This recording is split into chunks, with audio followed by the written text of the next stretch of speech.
Გაგი რამდენიმე კორექტივებსაც უნდა ველოდოთ ამ სქემაში და მოდი წლის ბოლო გადაცემა მაინც უფრო სუბუქი თემით დავასრულოთ წინ ახალი წლის ჭამას მაგველის ყველას და წონაში გარდაუვალი მატებაც მოდი ვნახოთ როგორ დავიკლოთ შემდეგ ჭარბი კილოგრამები ისე რომ ეს ხასიათზეც უდათ არ აისახოს ცეკვით გახტომის სერვისი ბაზარზე ლოტოს შემოაქვს და რადგან გვინდა თევზების ფორმაში მოყვანა გავაკეთეთ ესეთი ვარჯიში მოხრა ფეხს უკან მაქსიმალურად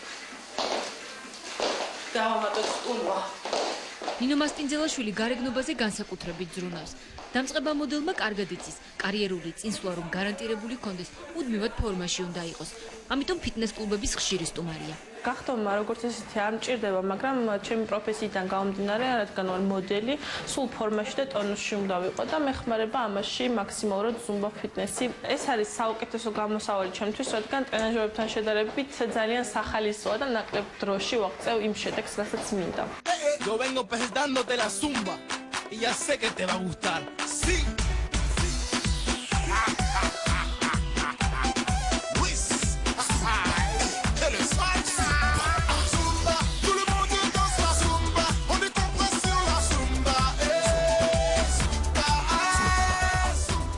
ცეკვით ანუ ზუმბა ფიტნესი საქართველოში ახლა მკვიდრდება, თუმცა ვარჯიშის ამ სახეობას მსოფლიოში უკვე 14 მილიონზე მეტი ადამიანი მიმართავს.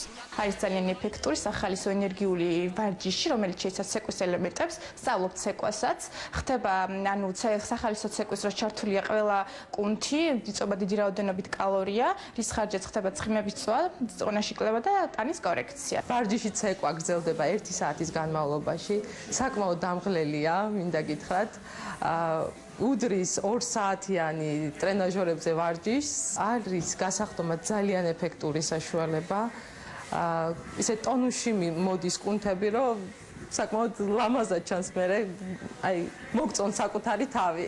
გოგონები ფიტნეს კლუბს კვირაში 3 ჯერ სტუმრობენ. უკეთესი შედეგის მისაღებად ინსტრუქტორი მათ დიეტის დაცვასაც ურჩევს.